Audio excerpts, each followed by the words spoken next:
Buonasera a tutti e benvenuti come di consueto alle scuderie del Quirinale. Per non farla lunga non voglio che la premessa della premessa sia troppo lunga, quindi è soltanto un saluto e un saluto direi particolarmente affettuoso a voi che siete il nostro pubblico e al professor Tarek el Awady, che è stato il nostro curatore della mostra in corso. Le scuderie fanno mostre, ogni volta che fanno una mostra hanno un curatore o più curatori e ogni volta il rapporto col curatore è cruciale per la costruzione del progetto. E la crucialità di questo rapporto rende comprensibile quanto importante sia che questo rapporto funzioni. E mi sento davvero di dire, poi avrò modo di tradurlo anche all'inglese per Tarek, che non soltanto l'intesa scientifica, la capacità di risolvere i problemi pratici che si pongono molto alla mostra, l'esperienza, la professionalità sono state davvero una caratteristica spiccata di questo rapporto di curatela, ma oltre a questo c'è stato anche davvero una piacevolezza personale di rapporto che, credetemi, fa spesso la differenza nel far funzionare le cose, e quindi questa è una cosa che davvero voglio dire pubblicamente, perché è stata una dei viaggi di rapporto curatoriale più piacevoli e più scorrevoli fra i tanti che abbiamo avuto esperienza di condurre. Per questa ragione siamo particolarmente orgogliosi di presentare a voi il professor Awady.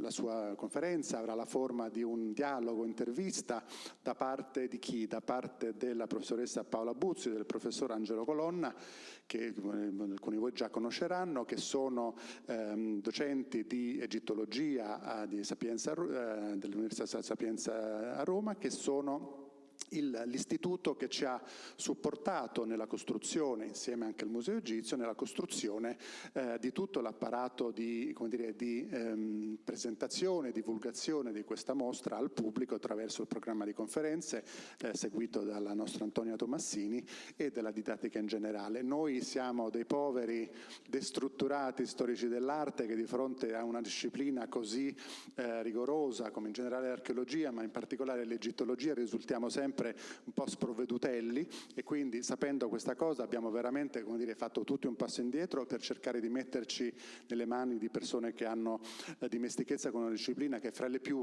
anche caratterizzate dal punto di vista della proceduralizzazione del metodo, ma effettivamente anche un po' bisognose di un rigore che noi non avevamo.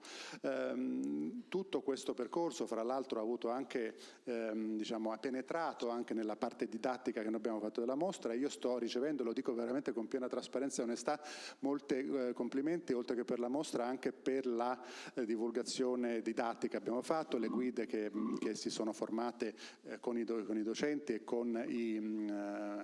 anche col personale del Museo Egizio che ha messo a disposizione il loro know-how, sono state particolarmente appassionate nell'imparare a trasmettere i contenuti della mostra, e a questo dobbiamo davvero tutto questo anche ai colleghi, a questa collaborazione nuova per noi, ma davvero molto molto importante e dal mio punto di vista veramente fruttuosa. Veramente ci siamo sentiti condotti in un mondo che non conoscevamo con grandissima sicurezza. Sul percorso e i meriti accademici, archeologici di grande specialista e divulgatore del professor Awady lascerò la parola agli egittologi che lo diranno meglio di me. Io volevo limitarmi un pochino a sottolineare l'efficacia che ha avuto in questa esperienza il rapporto che noi abbiamo avuto con questa curatela. Lo dico a nome di Scuderie del Quirinale, a nome anche dell'amministratore delegato Fabio Tagliaferri, che non è qui, e a nome del presidente di Mondomostre, che è il coproduttore della mostra, Tommaso Radaelli, che credo che forse arriverà, ma comunque è un po' dietro tutta questa operazione. Quindi Ales, Scuderie del Quirinale e Mondomostre salutano e ringraziano moltissimo Tarek el Awady, salutano e ringraziano moltissimo i professori della Sapienza. Grazie.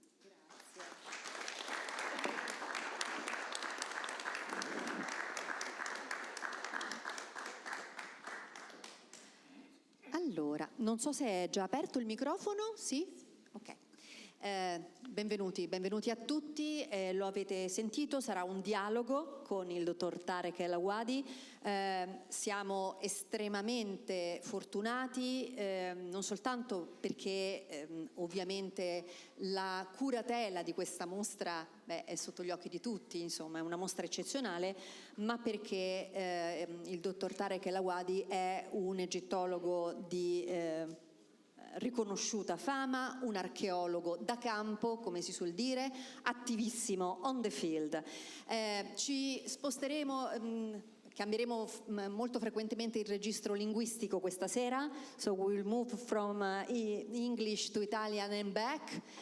Of course, the questions will be in English, but then Angelo and me will try to summarize. Proveremo a riassumere quello che ci verrà detto. Let me just introduce you briefly. As I said, Dr. Tarek el Awady is a prominent Egyptologist specialized in excavations all over Egypt, but in particular, he's a specialist of Old Kingdom and the pyramids. He has been working for a long time in Abu Sir, for instance. Although at the moment he is working in front of the temple of Hatshepsut, so un luogo iconico, no? Sta lavorando davanti al tempio di Hatshepsut e non per cercare una tomba, ma piuttosto per completare la nostra conoscenza su quello che era un complesso templare. So you're working concerning the general layout of the temple and the Valley Temple, if I well understood. È stato responsabile di molte esposizioni e soprattutto è autore di numerosissimi articoli scientifici. Quello che io ho sempre apprezzato di lui è la sua capacità di esprimere concetti complessi con parole semplici. Sono sicurissima. We were talking about this, how difficult it is explaining difficult concepts with easy words, and I think you are extremely good in this. So, thank you. So welcome again. Thank you very much for giving this lecture. I will start with the first question. Come ci si aspettava, questa è una mostra di grande successo, no? As expected, the exhibition is a huge success with the public. And the fact that all pieces but one come from Egypt is an added value. Lo sapete, tutti i pezzi vengono dall'Egitto, ad eccezione della tavola isiaca, della mensa isiaca. Another interesting aspect is the huge chronological span from the gold plaquette of the first dynasty to the Barner from the Fayoum. Yes. But I'm very curious. I'm sure everybody is curious to know you a little bit better. So my question is there a specific object in this exhibition that you like better than the other, and why? Well, during the opening, I was interviewed by many TV channels, different Italian journalists, and the first question was about my favorite object. And I have to come every time with one object. But the truth is, these 130 artifacts are all my favorite. This is so far is treasures of the pharaohs. We made sure to bring masterpieces because we are coming to Rome, and the Roman people, they used to see beauty everywhere in the city. But if you ask me about special artifacts, I will tell you about two. The first one is the coffin of Eyahato. And what is really interesting about this object is the story of the discovery. Unlike the rest of the artifacts we have in this exhibition, this treasure of Queen Eyahato II was found not by a systematic excavation, but by workers. People who were working, seeking treasures, gold, and they found the tomb of the queen from the end of the 17th dynasty, beginning of 18th dynasty, this era we call the golden age of Egypt. Unfortunately, the discovery made by people seeking treasures, then the treasure was seized by the mayor of Qina, the district governor, and unfortunately he destroyed half of the treasures, looking for the gold amulet, the gold treasures on the queen's mummy. We lost the mummy, we lost the shrouds, the linen shrouds, and thanks to Auguste Mariette, only the coffin of the queen survived and few objects. That's why the coffin of Iyahotub, for me, is a dramatic story. For me, it's what we could save. By the way, the treasure was discovered more than 170 years ago. And you can look at it today and you think that it was made recently. You know, the shiny gold, the look of the queen, and everything about it is a heart-taking object. So the coffin is one of my best objects ever. I traveled outside Egypt with. The second object, which I want to highlight to you, is the statue of Entishidu. The statue of Entishidu is, and again, what is interesting about this object is the story of the discovery. This object, unlike Queen Iyahotep coffin, it was found during a systematic excavation, and it was this one day during the winter of 1993 when the archaeologist who is in charge of the so-called workmen necropolis, few meters away from the Great Pyramid of Khufu in Giza, found this tomb of Entishidu. When he entered the tomb, he noticed that one of the walls is sealed by plaster, a layer of stucco. He removed part of the layer of stucco and he found that there is something like a sealed wall, hiding something behind. He documented the discovery, the wall, he took photographs, he spent like 2 hours, and then he took the first stone, the first block. Then he was surprised. He was able to see these beautiful eyes of the statue we have here, the statue of Entishidu. He was so happy finding a statue, intact one, inside the niche. And then he spent like another 3 hours. This archaeologist is one of my colleagues, by the way. And he took millions of photographs, he brought the epigrapher, he did all the archaeological work. And then he decided to take the statue out. And this was the moment when he took away all the blocks sealing the wall, and for his surprise, it was not one statue, there were 4 statues. So in 1 minute, he realized that the discovery is more huge what he thought. He spent almost 6 hours, working, thinking that he found 1 statue, and end up at the end of the day finding 4 statues for the same person, for Entishidu. We have the biggest one, the first one he uncovered. And Entishidu was the head of carpenters, someone who worked in building the pyramids in Egypt.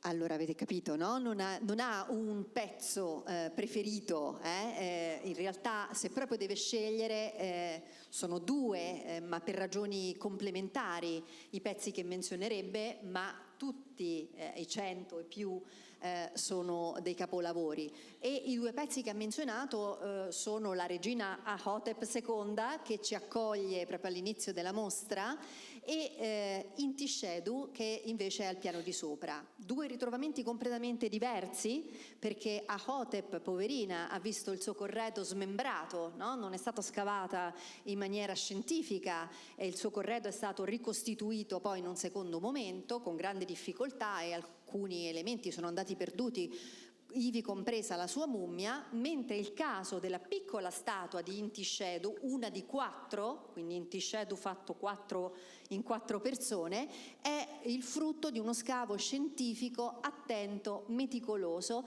e avete sentito l'entusiasmo, no? Di chi è abituato a lavorare sul campo, quindi l'emozione della scoperta che si rinnova di volta in volta. Adesso cedo la parola al mio collega Angelo Colonna, che porrà un'altra domanda. Sì, buonasera a tutti, anche da parte mia.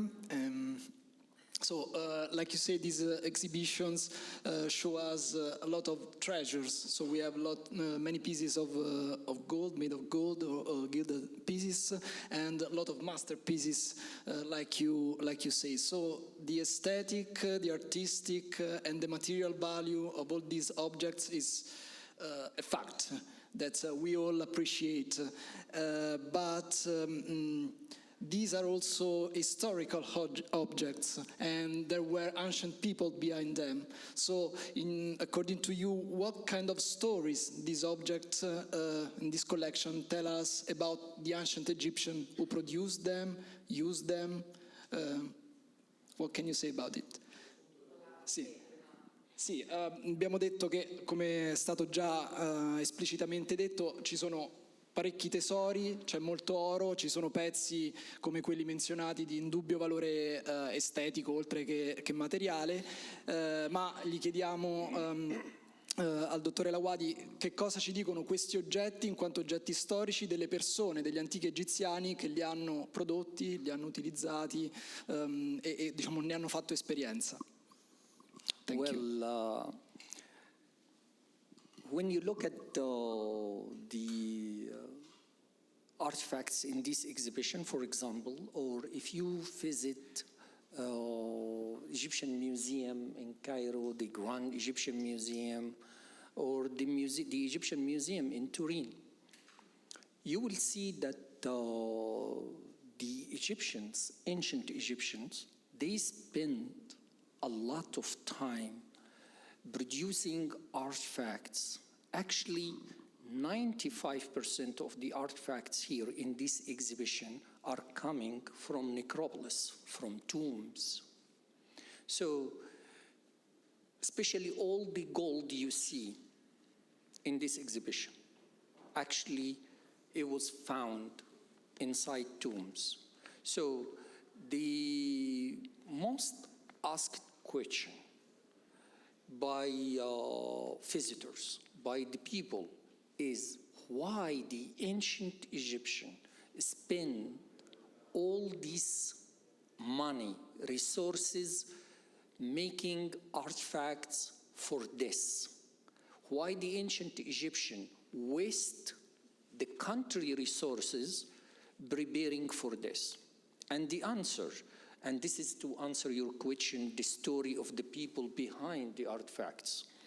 The answer is that the ancient Egyptians, from the early beginning, they believed that God created man not just to live short life on earth, 40 years or 80 years or even 100 years. For them, this was short. And they looked inside themselves and they could see all the miracles that God gave them. You know, they could think, build, cultivate the land, and do what other creatures cannot do. This is when ancient Egyptians believed that there is a deep meaning of their life, which is an eternal life after the earthly one. So their life on earth is really short, but it's a preparation, it's one stop before the eternal one. That's why they wanted to live this eternal life. That's why they made all these wonders, all these objects. That's why they spend their entire lives building pyramids, temples, producing these wonderful artifacts just to gain eternity, you know, in the afterlife. This is the general story. Each artifact has its own story. There is the story of the owner of the artifacts. There is the story of the excavator who excavated the artifacts, the workers who worked in the field. And that's why when we built an exhibition, we focus on telling the general story of the pharaohs and the people, and then we tell some of the stories behind the artifacts. And this is what I find really very interesting, is to put an artifact on display and to tell the story of the people behind the artifact itself. Thank you. Quindi ci sono più storie in gioco, come diceva il dottore el Awady. Innanzitutto una prima considerazione è che quasi tutti gli oggetti, la maggior parte, il 95% degli oggetti qui esposti e in genere esposti anche in altri contesti provengono dall'ambito, da contesti funerari, e quindi lui dice, diciamo, dietro questo investimento c'era da parte degli egiziani antichi, diciamo, la convinzione appunto che questo tipo, che la vita, diciamo così, sulla Terra fosse un breve intervallo, e quindi, diciamo, c'era necessità e volontà di investire in quello che sarebbe venuto dopo. C'era questa convinzione tale da meritare questo investimento. E l'altro aspetto che sottolineava il dottore el Awady è che questa è la storia generale, lui dice. Poi dietro ogni oggetto ci sono storie particolari legate a singoli individui, per esempio i personaggi che ha menzionato prima, ma anche, come abbiamo sentito prima, le storie di chi li ha scoperto quegli oggetti, li ha scavati, li ha studiati o continua a studiarli, come succede ancora adesso. Bene, adesso la prossima domanda che porrò al dottor Tarek el Awady riguarda una specificità di questa mostra. Avrete visto che tutti voi avrete già visitato la mostra, che ci sono moltissimi pezzi relativi ad un periodo specifico, le cosiddette dinastie libiche, la XXI e la XXII, e in particolar modo pezzi relativi a un personaggio di grandissima importanza, che è il sovrano, il faraone Psusennes I. So my question is, they are all masterpieces, and that's for sure. The visitors remain often speechless in front of them. But it's clear that this exhibition has also a didactic purpose. For instance, we have chosen a lot of objects dating back to the Libyan dynasties. Yes. Can you explain why you decided to choose objects of this period? L'ho fatta prima. Ho chiesto per quale ragione appunto ha scelto pezzi di questa specifica fase della storia egiziana. Peraltro non vi ho detto nell'introduzione che il dottore el Awady è anche uno specialista di cronologia egiziana, ha scritto molto di Egyptian chronology. Yes. Quindi adesso ci spiegherà perché tanti pezzi del periodo libico. Actually, your question reflects, one of the interesting thing about exhibitions, because we choose artifacts and we put them on display because of concepts we have, and we write labels, write wall text, and produce catalogs. Things like this. And then visitors themselves, when they come and they see, they put their own input on the exhibition, and they see the exhibition from their own perspective. You saw the gold of Tanis from your own perspective, as if it shed light on the Libyan 21st dynasty. Actually, my reasons for choosing the treasure of Tanis was something different. It was about showing a different story of discovery. I wanted to tell the visitors that in Egypt, we do not only have King Tutankhamun's treasure. I wanted to show people that we have so many treasures. We have the treasure of Midamut, golden treasure, and we have the golden treasure of Dahshur, Lisht, and Tanis. Tanis, of course, is one of the biggest golden treasures we have. And I made sure to bring as much as I can from the gold of Tanis to reflect the story of the discovery. It has a very interesting one. You know, the treasure of Tanis was found by the French Egyptologist Pierre Montet. And Pierre Montet, unlike Howard Carter, you know, was a completely different personality. He spent 10 years excavating in the site of Tanis, and he found nothing. 10 years working every day for such long season, and nothing. Some artifacts, he believed that he is excavating the capital of Ramses II. And he thought Tanis is the capital which Ramses II built, be Ramses.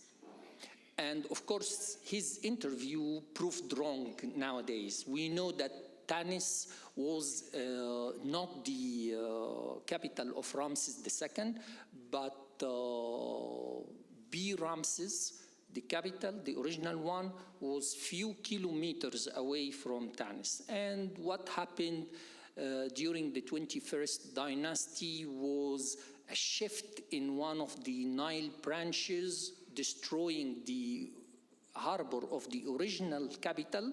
That's why the kings of the 21st dynasty, 22nd dynasty, had to move the capital to Tanis.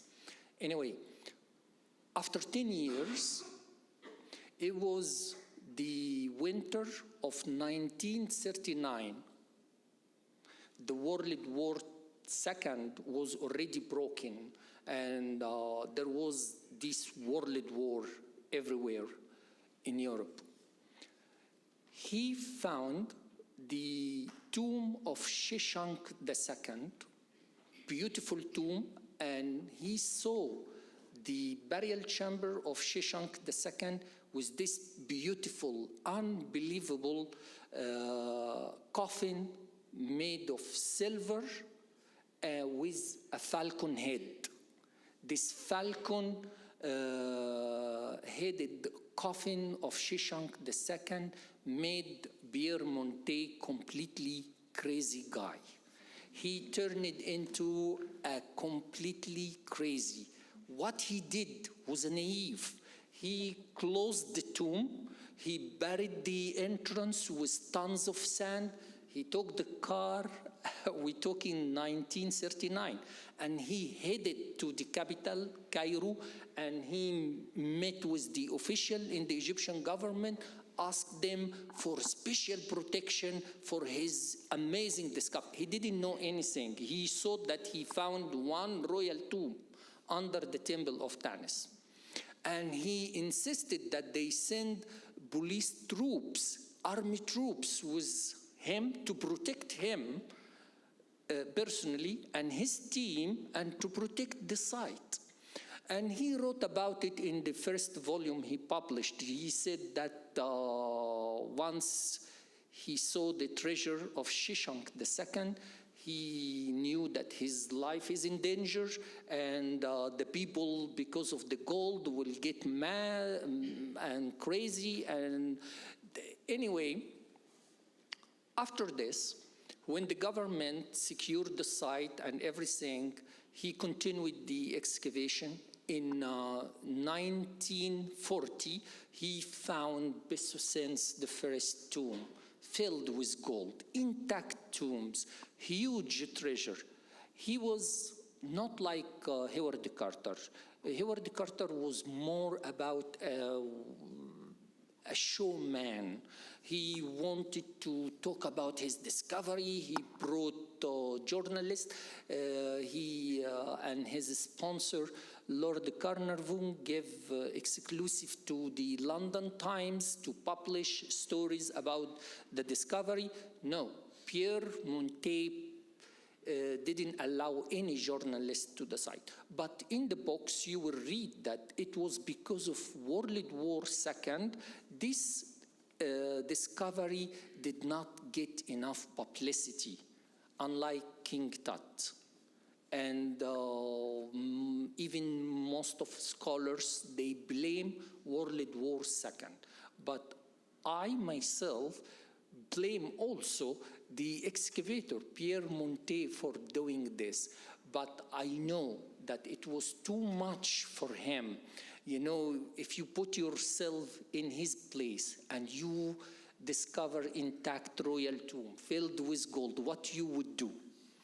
This experience I wanted to highlight in our exhibition. I wanted to bring these stories to the visitors. I wanted them to enjoy not only the shiny gold, but also the story behind it. Thank you. Oh, thank you. Allora, quindi lo scopo di esporre così tanti pezzi relativamente alla XXI dinastia è quello di raccontare una storia diversa, che non sia la solita scoperta della tomba di Tutankhamon, quindi non c'è soltanto l'oro di Tutankhamon, ci sono tante altre scoperte che hanno a che vedere con la produzione, con l'altissima produzione, diciamo così, di oreficeria egiziana, ma la scoperta di Tanis è una scoperta molto speciale, intanto perché è in attesa, è stata in attesa, quindi 1939 questo archeologo francese di Pierre Montet rinvenne una prima tomba praticamente intatta, la tomba di Shashank II, rimase folgorato dalla bellezza di quello che trovò, in particolar modo un sarcofago d'argento con un muso di falco e appunto scappò via, sigillò la tomba, scappò via, non c'ho questa scoperta e poi meticolosamente si occupò del resto della necropoli. Questo dopo aver lavorato già per 10 anni in questa città Tanis, che era la capitale dei sovrani libici della XXI e XXII dinastia, che lui inizialmente erroneamente credeva essere la capitale dei Ramessidi, Piramses o Piramesse se preferite.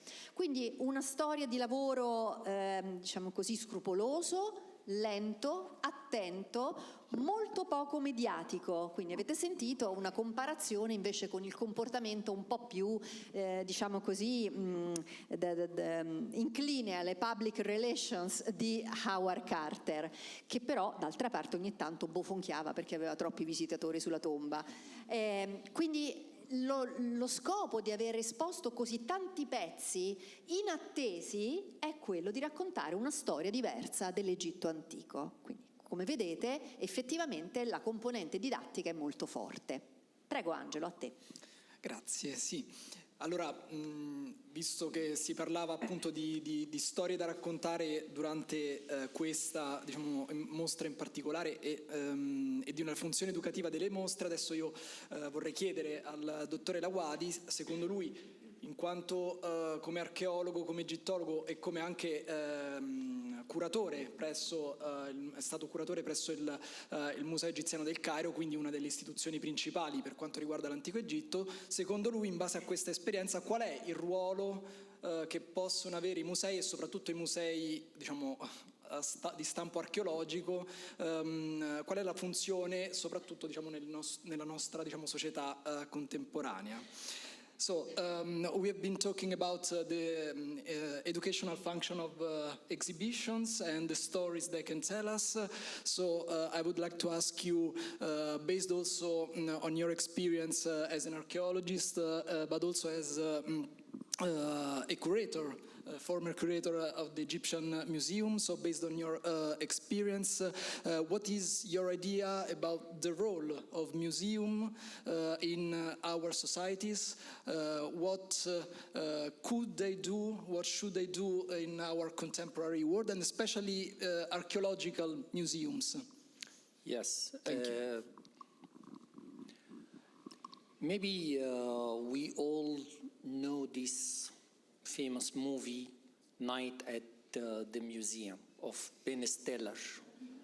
And we watched this scene of a director of the museum walking, shouting at the visitors not to touch the objects. So this is actually, you know, in Hollywood movie, in Western movies, this is how they imagine museums, that it is a place to house artifacts or valuable artifacts. It is the house of treasures. But actually, there is a complete life behind the scene. You know, since the beginning, we're not talking about nowadays museum, but especially with archaeological museums, since the beginning, you know, museums are not just the place to put statues or jewelry, but there are the curators, assistant curators, people doing research on the artifacts published, especially in Egyptology, thanks to the museum curators and assistant curators. Much of our knowledge are coming from their publications, not from researchers only in university, but especially from people working on the artifacts. So one of the rule of museum, it's that they are scientific institutions, institutions for researchers. Also, when we talk now about museums, it's not just a place for entertainment, not for people to visit, but when you visit museum, especially archaeological museums and art museums, you know things about history of the nation, history of art, special art type, things like this. There is educational rule for museums. It can be direct. You know, some museums insist on putting a huge label, very descriptive one, and other museums, they think that it is more appropriate to make visitors free to decide what information they want. So they go with short labels.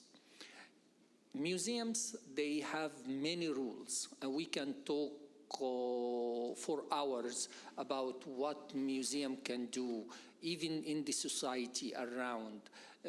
But this is just the highlights of what we do in museums. Grazie.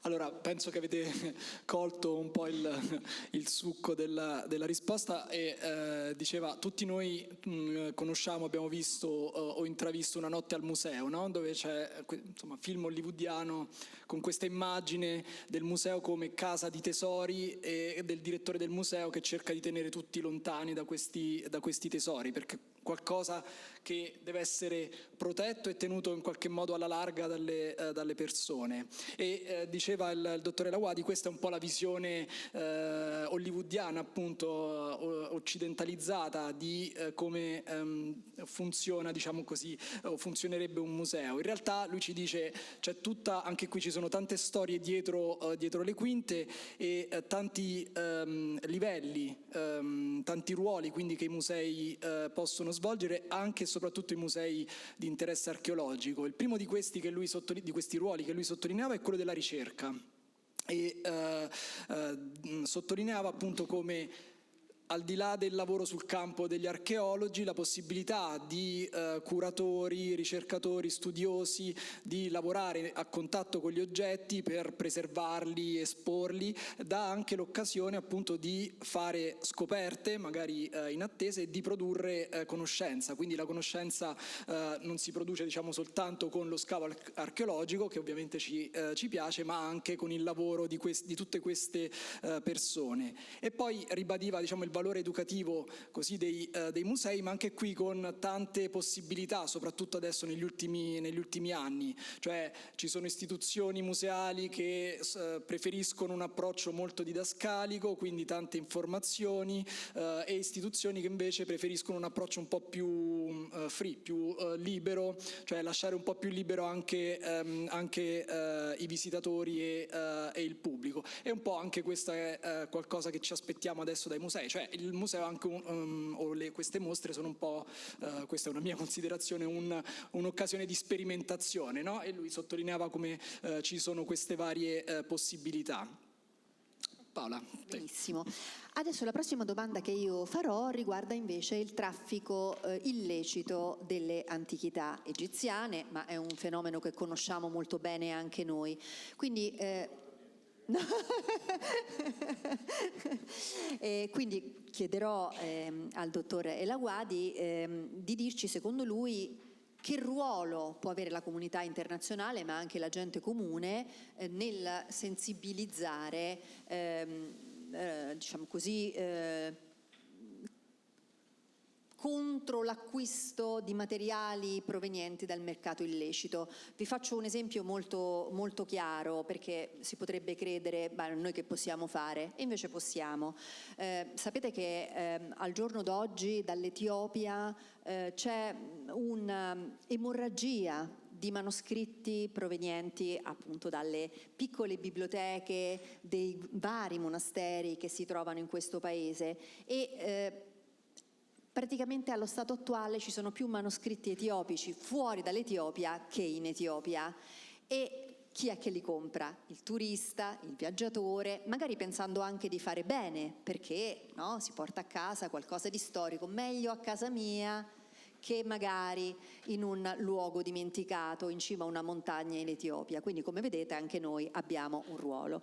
So one of the major problems, not only for Egyptology and Egypt, but also in Italy, is the illicit market of antiquities.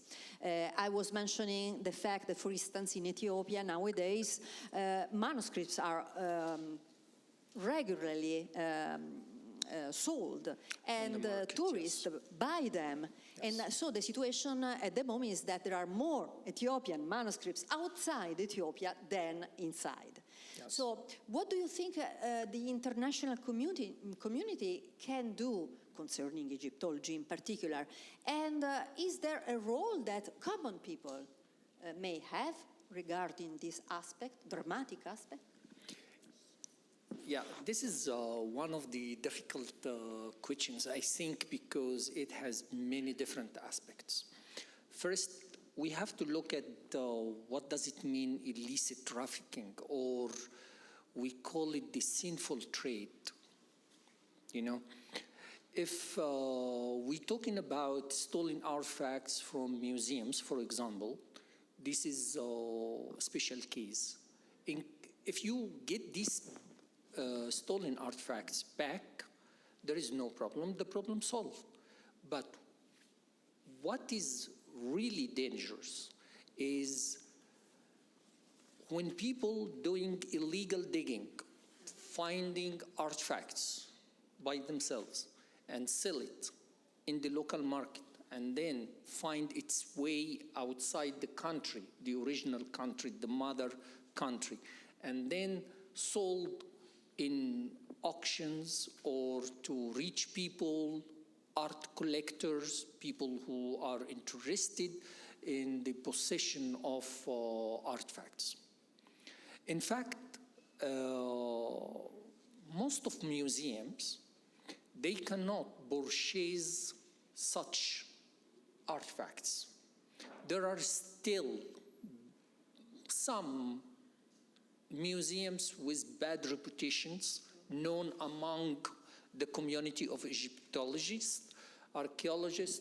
They are willing to purchase and trade in stolen artifacts.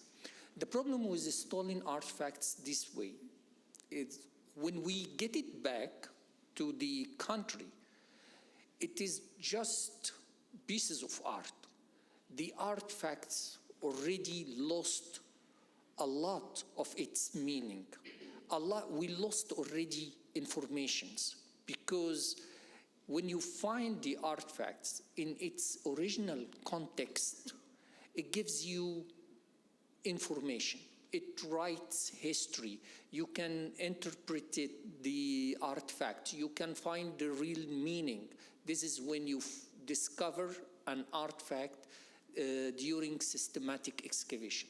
But when you return an unknown artifact to the country, you already lost more than half of the value of the artifacts.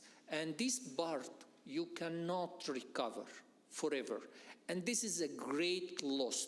This is what we need to highlight to the community, to the people, to raise awareness that we lose history by this illicit trafficking. And the second thing is some of the countries, you know, they do not punish the buyers.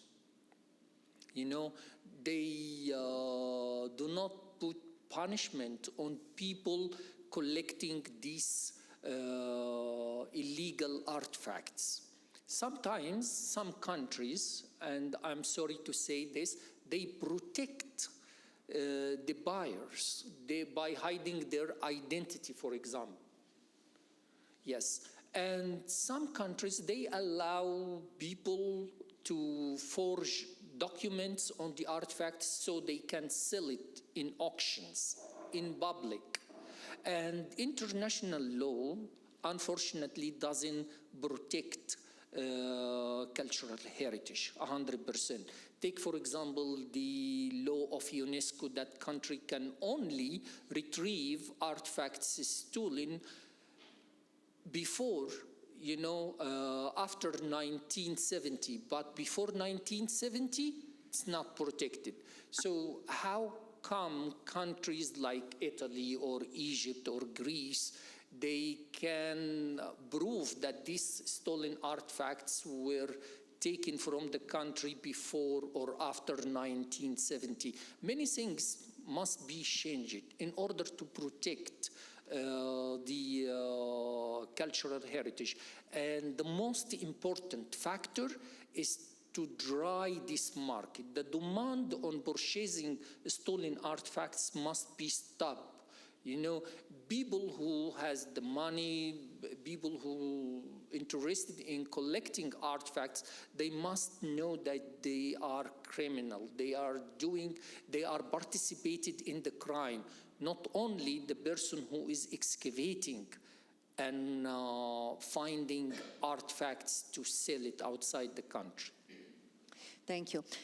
Chiaramente questo è un aspetto molto importante, no? Il dottor El Awady ha distinto due casi: il furto all'interno di un museo, che tutto sommato è più tracciabile per ovvie ragioni. Pensate anche al periodo della rivoluzione che c'è stata in Egitto nel 2011. Per fortuna molti oggetti che sono stati rubati sono stati anche ritrovati.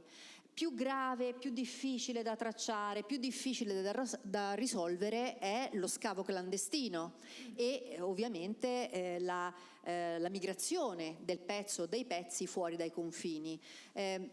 C'è molto da fare da questo punto di vista. È evidente che il danno è enorme, perché anche quando i pezzi così trafugati ritornano alla madrepatria, hanno perso metà del loro valore, hanno perso il loro contesto storico, quindi raccontano una storia che è soltanto parziale. E oggigiorno purtroppo diciamo, non c'è un sistema che protegga a livello internazionale i trafficanti, dai trafficanti appunto di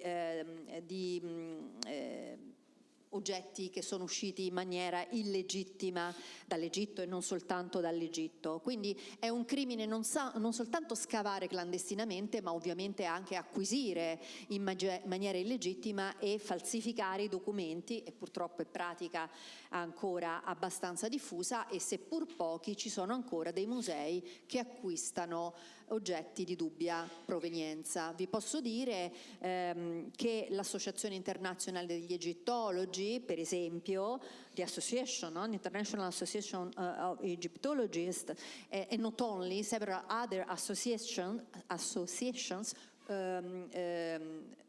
proibiscono a uno studioso di studiare materiali che abbiano una provenienza, diciamo così, sospetta. Quindi anche quando un manoscritto particolarmente appetibile non attenderebbe altro che di essere tradotto e pubblicato, se è di provenienza sospetta, uno studioso serio si dovrebbe astenere, no? A serious scholar should not study, for instance, any artifact or a written object whose origin is suspicious, so to say. Yes. Angelo.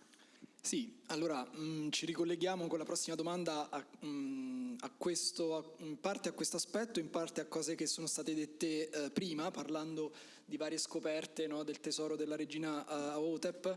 Abbiamo visto come in realtà, o quella di Piemonte, come queste scoperte ci dicono anche qualcosa su come la disciplina, l'egittologia, l'archeologia dell'antico Egitto è andata crescendo, sviluppandosi nel corso del tempo. Quindi quello che chiederò adesso al dottor el Awady è di dirci qualcosa, diciamo, in prospettiva, cioè quali aspetti della ricerca egittologica sono secondo lui più promettenti, quali lavori in corso, se vuole condividere questa informazione, quali lavori in corso possono rivelarsi promettenti nei prossimi anni, o quali linee di indagine, quali tecnologie, quindi quali aspetti della ricerca egittologica ci potranno dare, secondo lui, dare risultati particolarmente significativi.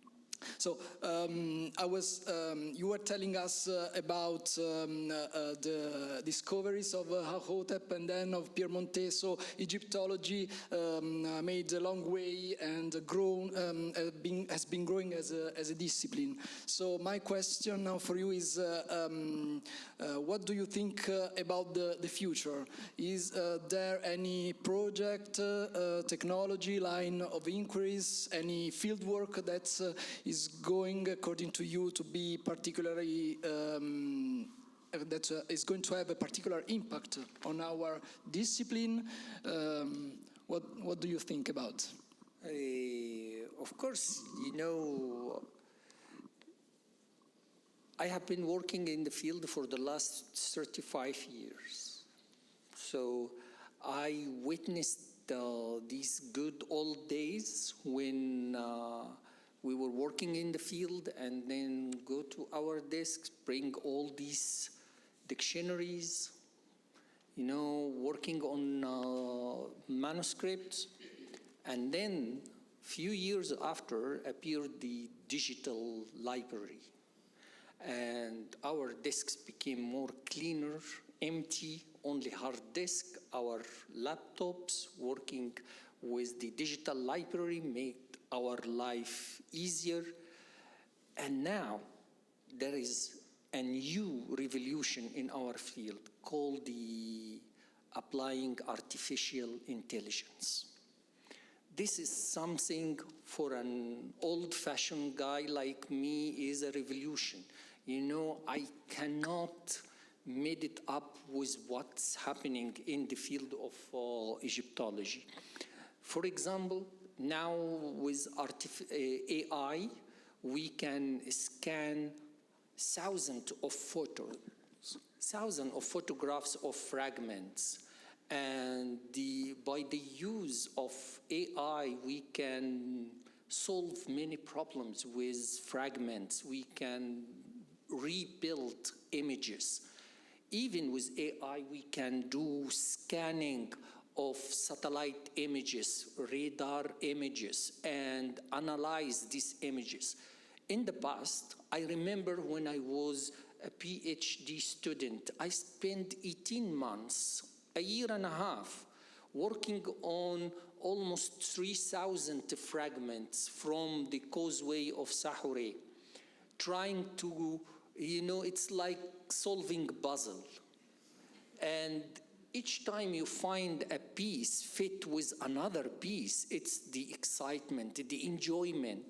Now we put all this to the AI applications, and they bring us the photographs of a complete or almost complete scenes. So the excitement of solving the puzzle by ourselves as Egyptologists gone away. And now it's the surprise of what AI bring to us from information. Actually, the speed is huge, and this is happening now. It would not happen. It is actually happening. I am from the period when we were using calc paper to do the tracing of the scenes from tombs, temples, stay on scaffolds for hours or a ladder doing this. And then we were able by Photoshop illustrators to do the illustrations by photographs. Take a good photographs, put it to the program, and then you can do the tracing by our epigraphers. Now, all what you need is just the photographs, and in few seconds, you will have the drawing, the line drawing. This is a revolution actually happening. So if you're asking me what technology will be the most impact in our field, I will tell you that the AI. Sì, avete credo capito, comunque negli ultimi anni c'è stata tutta questa grandissima rivoluzione tecnologica del digitale e dell'intelligenza artificiale, quindi lui, il dottore el Awady, ha messo un po' a confronto quella che era l'esperienza passata come studioso sul campo, l'esperienza analogica, quindi la ricerca sul campo, la ricerca bibliografica, le scrivanie piene di volumi e di manoscritti, poi il passaggio, ai computer, dischi esterni, memoria, e oggi ancora più impattante, appunto, sottolineava il ruolo dell'intelligenza artificiale che già molti di noi lo sappiamo anche per le nostre vite, comunque che già sta impattando molto sul lavoro degli archeologi, e sottolineava proprio un elemento cruciale di queste tecnologie, che è la velocità. Appunto ricordava come in qualità di studente, di dottorando, come abbia speso 18 mesi, 1 anno e mezzo a studiare più di 3.000 frammenti, e come oggi questo lavoro si possa fare in poche ore, pochi giorni, dando in pasto tutto all'intelligenza artificiale. Questo sottolineava el Awady, da una parte è efficiente, dall'altra toglie un po' di magia al gusto di risolvere così gli enigmi, i puzzle, ricomporre la storia pezzo per pezzo. E ultima cosa, appunto, questa trasformazione, questa rivoluzione, come l'ha definita, non è qualcosa che accadrà, è qualcosa che sta già accadendo, e con cui tutti noi, anche come studiosi, ma anche come persone così nella vita di tutti i giorni, dobbiamo cercare di stare al passo. Thank you. Allora, visto che il tempo corre veloce, io porrò un'ultima domanda da parte mia, e poi Angelo farà altrettanto al dottore el Awady.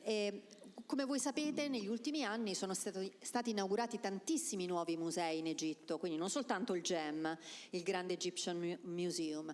Allora, la mia curiosità è se c'è, a parte che tutti hanno degli standard elevatissimi dal punto di vista dei criteri espositivi e anche l'uso appunto delle nuove tecnologie, voglio chiedergli se per lui c'è un progetto che è particolarmente riuscito e perché.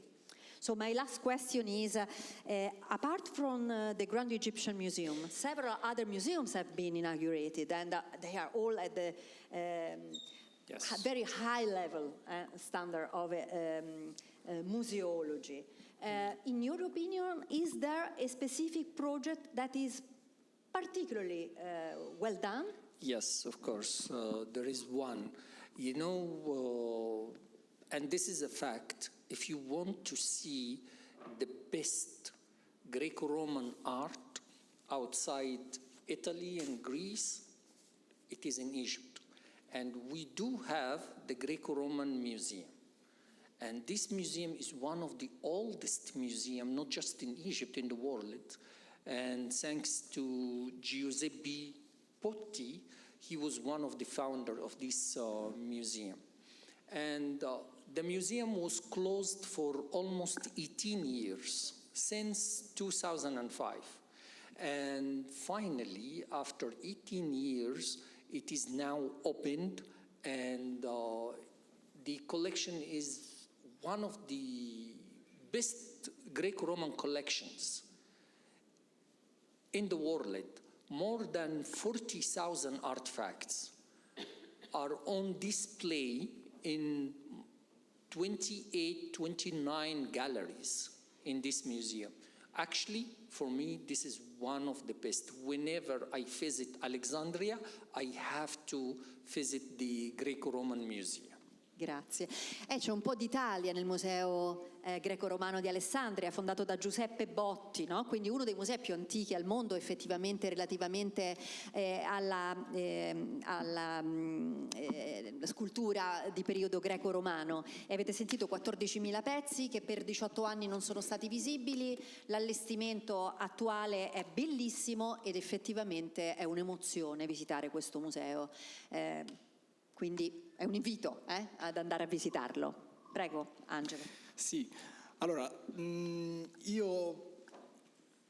ho tante cose ancora che volevo chiedere. Comunque la mia ultima domanda adesso parte un po' da quella che è anche la nostra esperienza italiana, cioè qui noi in Italia, a Roma in particolare, siamo circondati da archeologia, da arte e architettura che costituiscono un po' parte del nostro paesaggio e dell'esperienza quotidiana. Quindi quello che gli voglio chiedere è cosa lui vede in Egitto, cioè qual è il rapporto delle comunità, diciamo delle persone con le antichità, come vivono questo rapporto appunto con l'antico e come ci si relazionano.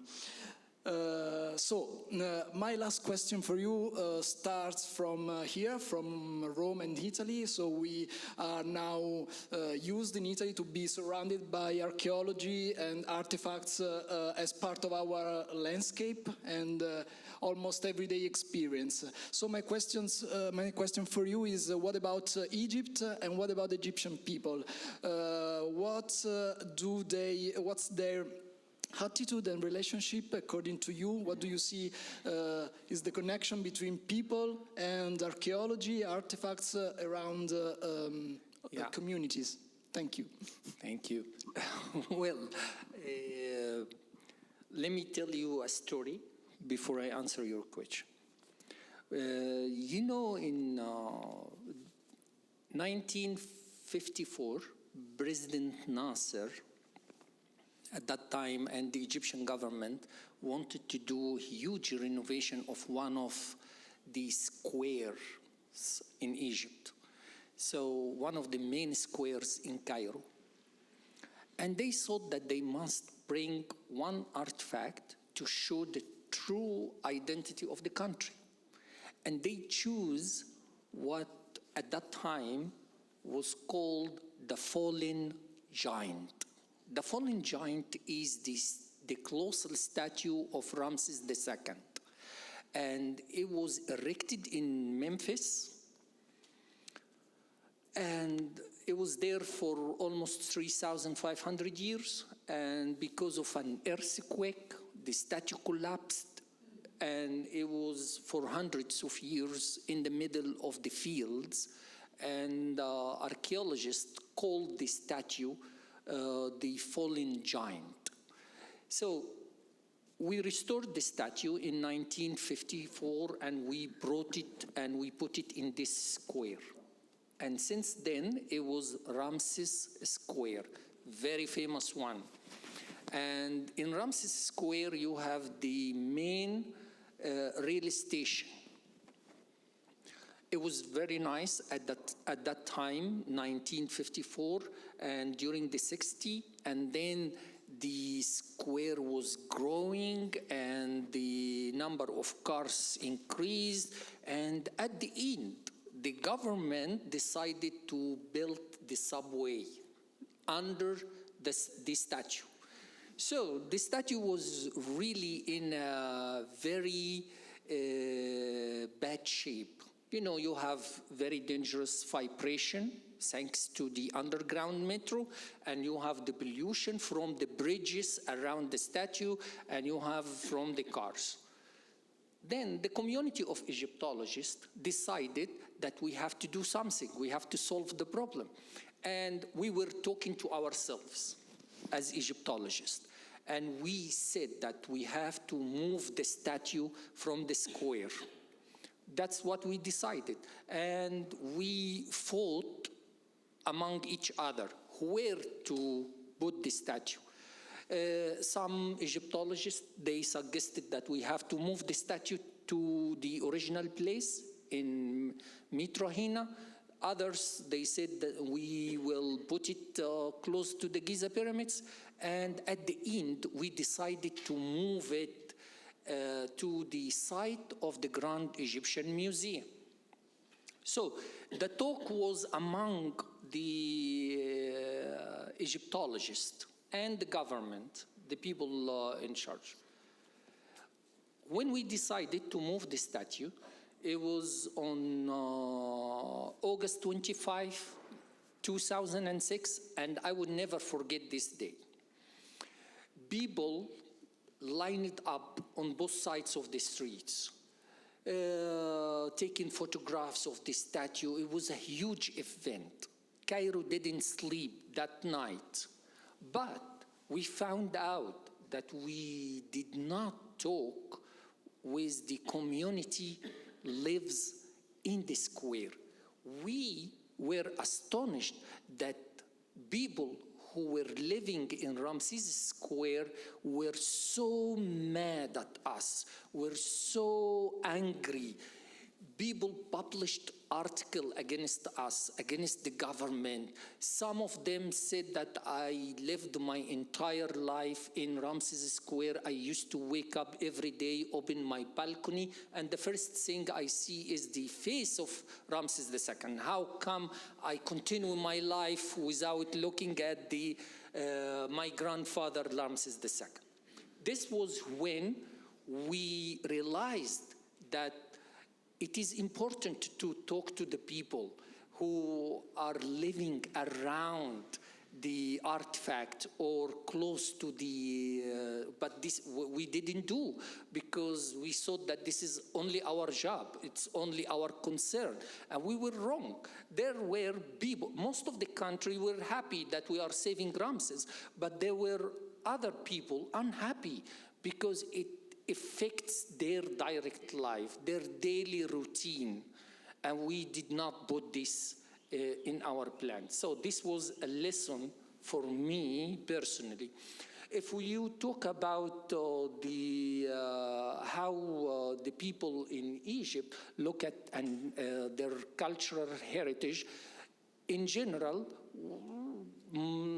all the Egyptians are very proud of this great cultural heritage, and we are proud to be, the ancestors of this great civilization. And this famous player, Mo Salah, who is playing for Liverpool,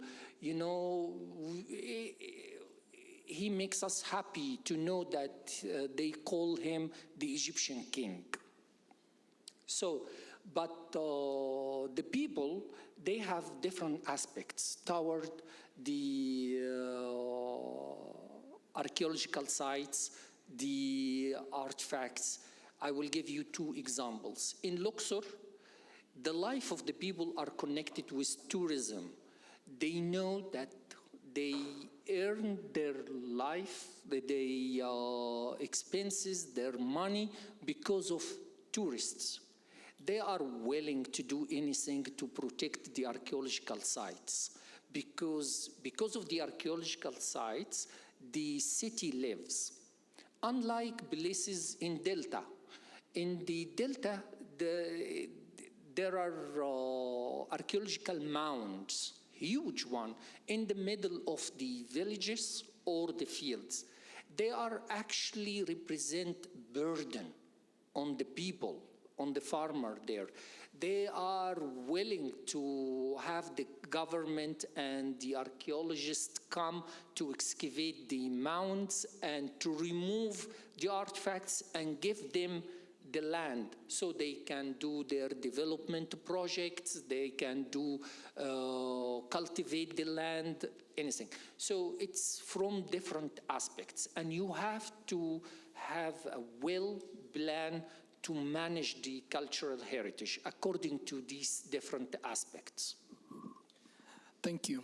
Allora, avete capito, diciamo, la risposta è articolata, ma abbiamo iniziato con una serie di storie e chiudiamo appunto con una storia che riguarda, diciamo, un altro monumento molto famoso appunto dell'Egitto, questa statua di Ramesse II da Mitraina nell'area di Menfi, quindi siamo al Cairo, che sin dagli anni 50 è stata inserita nel tessuto urbano nella costruzione di questa grande piazza dove poi sorge la principale stazione dei treni, e che è nota appunto oggi come, da allora, dagli anni 50, come Ramses Square. Nel corso del tempo, come diciamo in tante altre città, no? L'espansione urbana, cresce il traffico, la città si espande, si decide di costruire una metro, di ampliare, diciamo, le strade e quindi percorsi stradali, quindi ci si comincia a preoccupare come posso dire, di preservare la statua. Ed è una discussione che, diceva il dottore el Awady, si fa un po' scolastica, cioè tra studiosi e tra egittologi e il governo. E quando si decise di spostare la statua diciamo, nei primi anni 2000, la comunità, diciamo così, del locale ha manifestato tutto il suo disappunto, perché nel corso degli anni questo elemento, questa statua, era diventata parte integrante del paesaggio locale, e diceva, per lui questa è stata una lezione sull'importanza di coinvolgere